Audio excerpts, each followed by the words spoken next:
Hello everyone, and welcome to the M.O.W channel. Today, we're diving into the chilling case of the Yorkshire Ripper, the man who murdered 13 women across England during the 1970s. Please hit the subscribe and like buttons. Let's begin today's case file. Peter William Sutcliffe was born on June 2, 1946, in Bingley, West Riding of Yorkshire. He arrived prematurely, a difficult beginning that seemed to foreshadow the instability of his early life. He was one of 6 children in a working-class family. But family hardly meant safety. His father, John Sutcliffe, was often drunk and violent, physically and emotionally abusing his wife, Kathleen. Young Peter grew up watching his father's rage explode again and again, imprinting deep fear, anger, and confusion in his mind. One of the most traumatic moments of his childhood was discovering his father's infidelity, a shock that helped twist his views about women and sex. Instead of love and security, Peter grew up in a home filled with tension, fear, and emotional neglect. Kathleen, emotionally fragile and struggling with depression and alcohol issues, was unable to give her son the stability he needed. Sutcliffe was also an outsider at school. He showed little interest in academics and dropped out at 15. After leaving school, he drifted through a series of physically demanding jobs. One of the most unusual and psychologically significant was working as a gravedigger in the Bingley Cemetery during the mid-1960s. Colleagues later recalled that Sutcliffe seemed disturbingly comfortable with death, even volunteering to perform tasks like washing corpses. This constant exposure to the dead dulled his sense of normal boundaries and further shaped his morbid fascination. It was during this time that he began showing voyeuristic tendencies,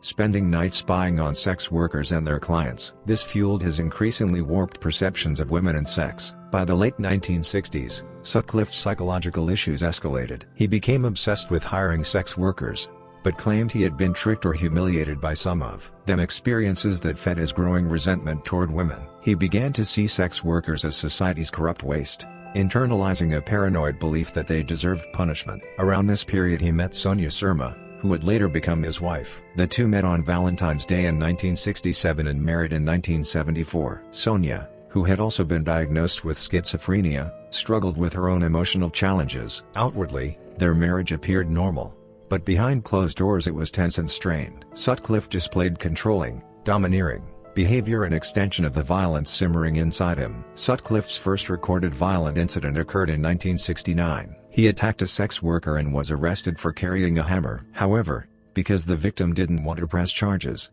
he was only charged with going equipped for theft, a minor offense. Despite clear signs of danger, police did not take the case seriously, reflecting the low value placed on crimes against sex workers at the time. This leniency may have given Sutcliffe a dangerous confidence that he could act without consequences. Everything escalated in 1975. On July 5, Sutcliffe attacked Anna Rogalskij with a hammer and slashed her stomach, leaving her severely injured but alive thanks to a neighbor's intervention. Only a month later, he attacked Olive Smelt using the same method. And on August 27 he assaulted 14-year-old Tracy Brown with a hammer. These 3 attacks showed a critical shift. Sutcliffe no longer targeted only sex workers. He had begun attacking ordinary women, revealing that his rage was no longer focused on a specific group, it had expanded to women in general. His violence was slipping out of control. Then, on October 30, 1975, he committed his first murder. 28-year-old Wilma Mary McCann was brutally killed near her home in Leeds after Sutcliffe struck her repeatedly with a hammer. Her death sent shockwaves through West Yorkshire. Police launched a massive investigation, conducting over 11,000 interviews, yet still failed to identify the killer. The press soon gave the unknown murderer a chilling name, the Yorkshire Ripper, comparing him to the infamous killer of Victorian England. This nickname cemented his place in criminal history as a figure of terror. Sutcliffe's unstable childhood, violent home environment, voyeuristic tendencies, and disturbing familiarity with death all merged to create the monster known as the Yorkshire Ripper. These early years marked not just the beginning of his crimes, but the beginning of a disastrous police failure, one that allowed him to become one of the most notorious serial killers in British history. Peter Sutcliffe's killing spree escalated dramatically in 1976, becoming even more frequent and increasingly brutal. Only a few months after his first confirmed murder, he struck again. On January 20, 1976, he murdered his second victim, Emily Monica Jackson, in Leeds. The 42-year-old had been engaging in sex work due to financial struggles, and Sutcliffe picked her up in his van, before driving to an abandoned building in the Manor industrial estate. He attacked her with a hammer, then stabbed her repeatedly in the neck, chest, and abdomen with a sharpened screwdriver. Heavy boot prints were left on her, body signs that mutilation had become part of his disturbing ritual. This case helped police confirm they were dealing with the so-called Yorkshire Ripper. But their early investigation was heavily biased. Because Jackson was a sex worker, detectives remained convinced that only sex workers were being targeted, an assumption that would later prove dangerously wrong. On May 9, 1976, Sutcliffe once again attacked a woman who was not a sex worker, proving that his crimes weren't limited to any specific group. 20-year-old Marcella Claxton accepted a ride from him while walking home from a party. When she briefly stepped out of the car to use the restroom, Sutcliffe struck her from behind with a hammer. Claxton survived the attack, but she miscarried a 4-month pregnancy and suffered long-term brain damage and chronic depression. Her testimony provided a detailed description of Sutcliffe and his vehicle, but police failed to properly connect her account with other leads. By 1977, Sutcliffe's murders were becoming more deliberate and more daring. On February 5, he attacked and killed 28-year-old sex worker Irene Richardson in Roundhay Park, Leeds. He bludgeoned her with a hammer, then stabbed her multiple times. Tire tracks found near the crime scene should have narrowed the suspect list significantly, but crucial details like the model of Sutcliffe's Sunbeam rapier were lost in the massive flood of incoming information. 2 months later, on April 23, he killed 32-year-old Patricia Pat Atkinson in Bradford. Investigators found distinctive boot prints on her bedsheets, but like so many other pieces of physical evidence, they were swallowed by the sheer volume of unchecked data. Then came the murder that changed everything. On June 25, 1977, Sutcliffe killed 15-year-old Jane MacDonald. She was not a sex worker, she was simply walking home from a night out. Her body, found near a playground, had a broken bottle lodged in her chest. This murder sent shockwaves through West Yorkshire. It was undeniable proof that the Ripper was targeting any woman, anywhere. Public fear exploded, and pressure on the police reached its peak. Yet senior investigators remained fixated on the idea that the killer only targeted sex workers. On October 1, 1977, Sutcliffe expanded his hunting ground to Manchester, killing 20-year-old sex worker Jean Bernadette Jordan. After killing her, he mutilated her body and desperately tried to retrieve the £5 he had given her money. That could be traced back to him. Investigators traced that banknote to a Midland Bank branch in Bingley. From there, police compiled a list of 8,000 people and interviewed 5,000 of them, including Sutcliffe himself. He offered an alibi, saying he had been hosting a family party. Police accepted it without question and removed him from their suspect list. In hindsight, this was one of the most catastrophic mistakes in the entire investigation. Sutcliffe continued killing into early 1978. January 21, Bradford, 21-year-old sex worker Yvonne Ann Pearson. January 31, Huddersfield, 18-year-old sex worker Helen Elena Reitka. Sutcliffe's only confirmed rape victim. May 16, Manchester, 40-year-old Vera Evelyn Millward. Despite Sutcliffe's highly consistent methods, hammer blows, stabbing, and post-mortem mutilation, police failed again and again to integrate key evidence, such as recurring boot prints and vehicle sightings. During this phase, the investigation descended into chaos. West Yorkshire Police had launched the largest manhunt in British history, yet their information management system was archaic. Every lead, suspect, and witness account was kept on handwritten index cards. The result: total information overload. Leads went unprocessed, cross-referencing was nearly impossible,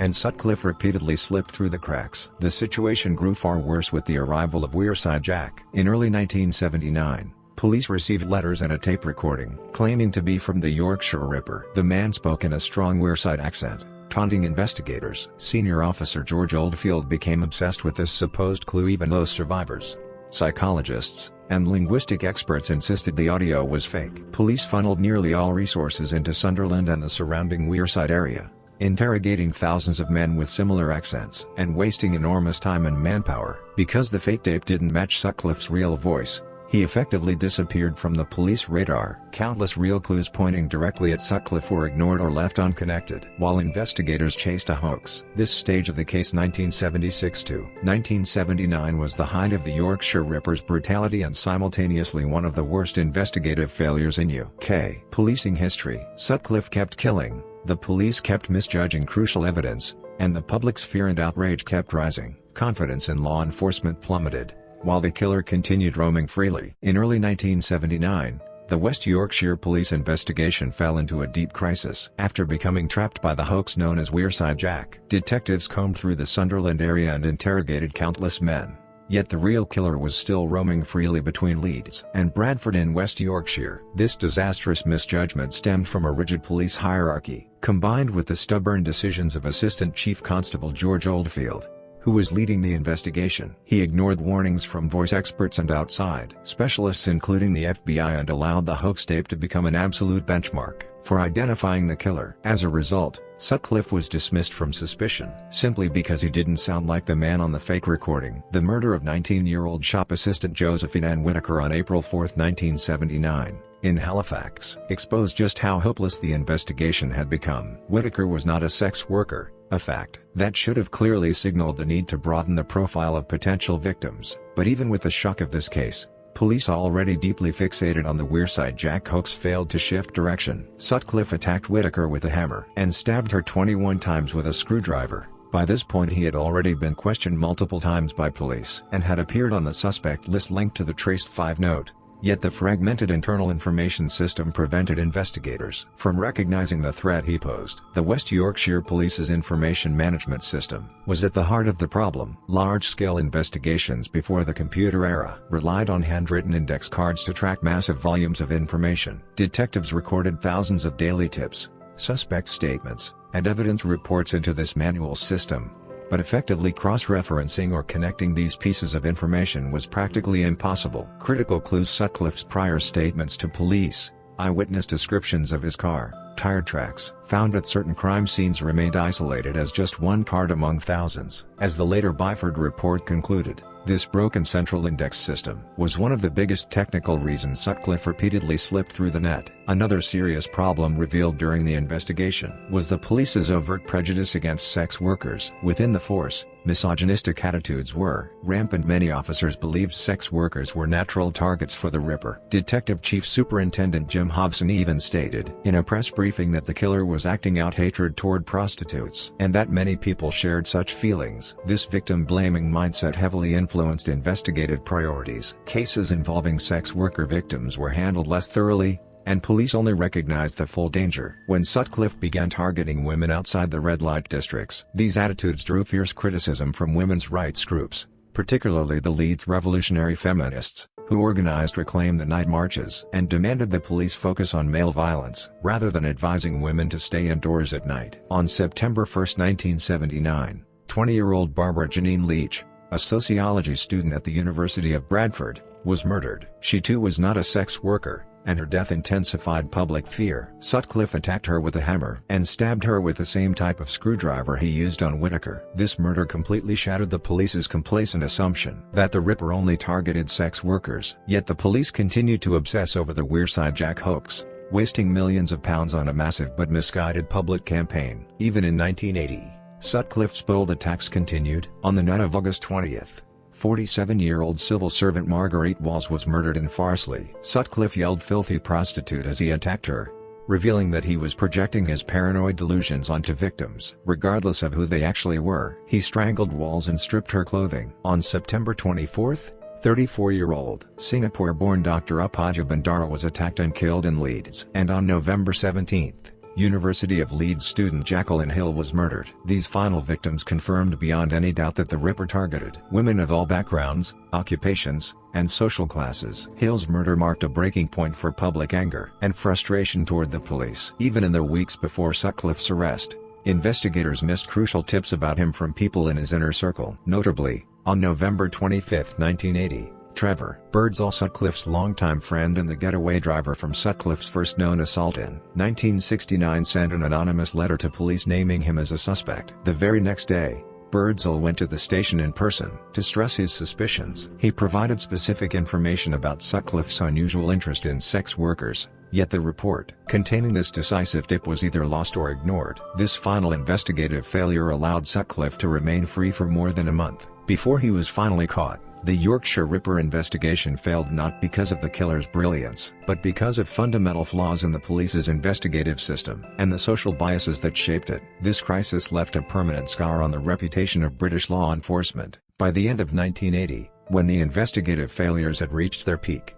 the West Yorkshire Police found themselves engulfed in overwhelming criticism and public frustration. This desperate situation nearly reached a dramatic turning point when Peter Sutcliffe's friend, Trevor Birdsall, came forward with an anonymous tip and later an in-person report. But because of the police force's bureaucratic inefficiency, the opportunity slipped through their fingers, at least temporarily. In November 1980, Birdsall sent the police a letter containing specific information. Sutcliffe had an abnormal fixation on prostitutes and showed violent tendencies. Soon after, he walked into a police station and repeated his concerns in detail. However, as the Byford report would later reveal, this crucial report was never properly processed and simply disappeared. As a result, Sutcliffe remained off the main suspect list and was able to roam freely for more than a month, preparing for what would become his final crimes. The Yorkshire Ripper's brutal rampage finally came to an end on January 2, 1981, in the Melrose district of Sheffield, South Yorkshire. That night,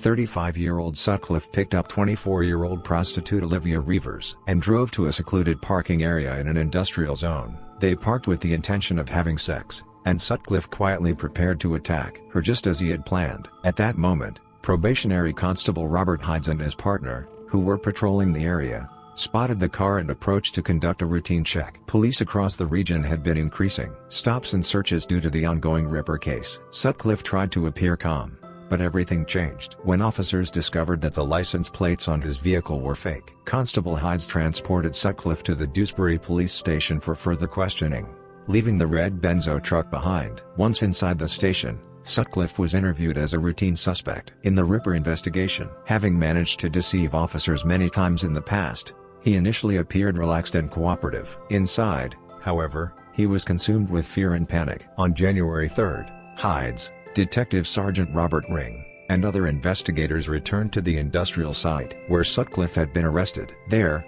behind an oil storage tank, they discovered a hammer, a knife, and a length of rope, items Sutcliffe had secretly discarded the night before. Later, officers inside the station learned that he had also hidden another knife inside the toilet cistern just outside the interrogation room. With these discoveries, it became clear that Sutcliffe was far more than a simple traffic offender, and the investigation quickly shifted toward formally linking him to the Ripper murders. Confronted with undeniable evidence, Sutcliffe abruptly changed his demeanor and confessed to being the Yorkshire Ripper. His confession was shockingly detailed and delivered in a calm, orderly manner. He described the 13 murders and multiple attacks he had committed, laying them out chronologically. Sutcliffe claimed he had been guided by the voice of God, instructed to cleanse the streets of prostitutes, framing his crimes as some kind of divine mission. He referred to the women he killed as filth and dirty prostitutes, exposing his paranoid hatred and deep-seated misogyny. News of Sutcliffe's arrest and confession spread through Britain like wildfire. On January 4, 1981,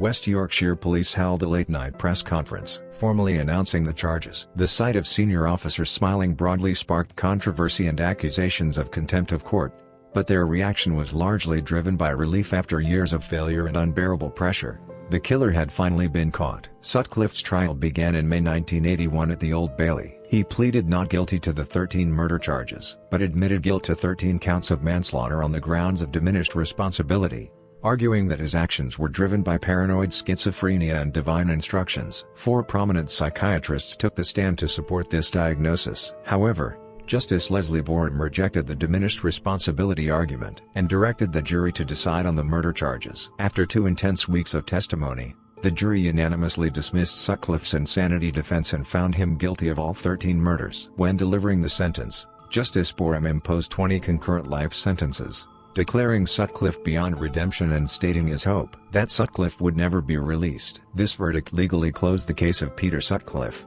the Yorkshire Ripper, condemning him to spend the rest of his life in prison or a secure psychiatric facility. On July 16, 2010, the High Court ruled that his life sentences should carry a whole life tariff, ensuring he would never be eligible for parole and permanently barring any possibility of his return to society. After Peter Sutcliffe was sentenced to life imprisonment in 1981, his life continued within the closed walls of prisons and psychiatric wards. Shortly after his conviction, he began using his mother's maiden name, Coonan, a move seen as both a new identity and a way of accepting the stigma of being a notorious criminal. He was initially held for a short time at London's infamous Wormwood Scrubs prison, before being transferred to Prison Parkhurst on the Isle of Wight. Inside a regular prison environment, Sutcliffe became a prime target due to his notoriety as a serial killer. Throughout his incarceration, he suffered several violent attacks. While at Parkhurst, he was assaulted by fellow inmate James Costello, who slashed the left side of his face 4 times with a broken coffee jar, leaving serious injuries. Although the jury had rejected his insanity defense during the trial,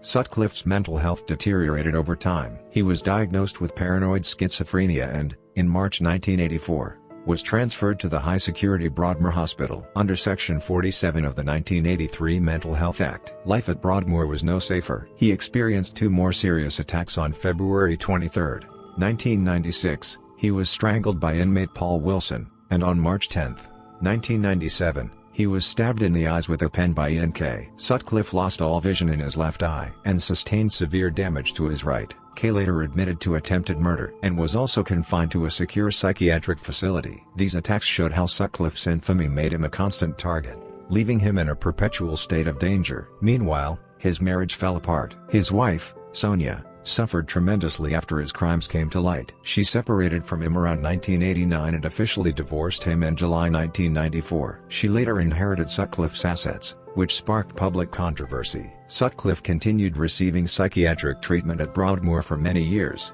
and doctors eventually deemed him stable enough to return to the prison system. In August 2016, following a High Court ruling, he was transferred back to Prison, Franklin and Durham to serve the remainder of his sentence. Sutcliffe's story reached its final chapter with his death. In October 2020, he showed symptoms of COVID-19 and was taken to a hospital. He died on November 13, at age 74, from a heart attack and other complications. His official cause of death was recorded as natural causes, including diabetes-related issues. So ended the life of the man once known as the Yorkshire Ripper. But the true ending of the Sutcliffe case continued long after his death. The official inquiry into the early investigative failures, the Byford Report, was completed in 1981, but wasn't made public until June 1, 2006. The report formally confirmed the failures of the West Yorkshire Police investigation and explained them in detail. It concluded that the collapse of the central indexing system, the mishandling of Trevor Birdsall's crucial tip, and the obsession with the hoaxer Wearside Jack were the main reasons Sutcliffe evaded arrest for so long. The report led to major reforms in British police investigative procedures. Even more significant was the Byford Report's suggestion that Sutcliffe was likely responsible for additional crimes, beyond the 13 murders he confessed to. Police began considering the possibility that he had committed unsolved assaults or murders between his first known attack in 1969 and his first confirmed murder in 1975. In 1982,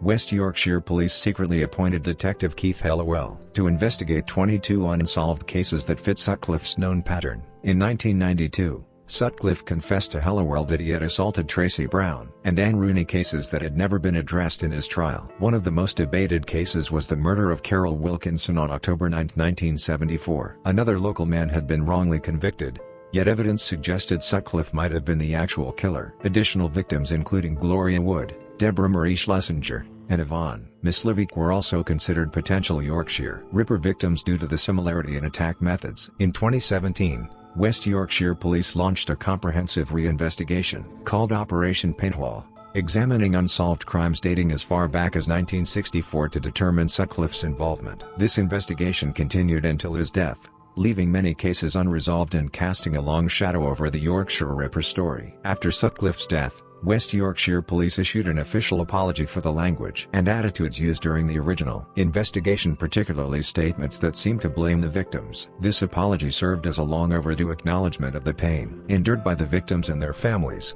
as well as a formal admission of the investigation's failings. The Yorkshire Ripper case remains not only the story of a brutal serial killer, but also a symbol of how investigative failures and societal biases can obstruct justice. That's all for today's story. Please don't forget to like, subscribe, and turn on notifications. We'll be back tomorrow with another true crime case and mystery. Thanks for watching.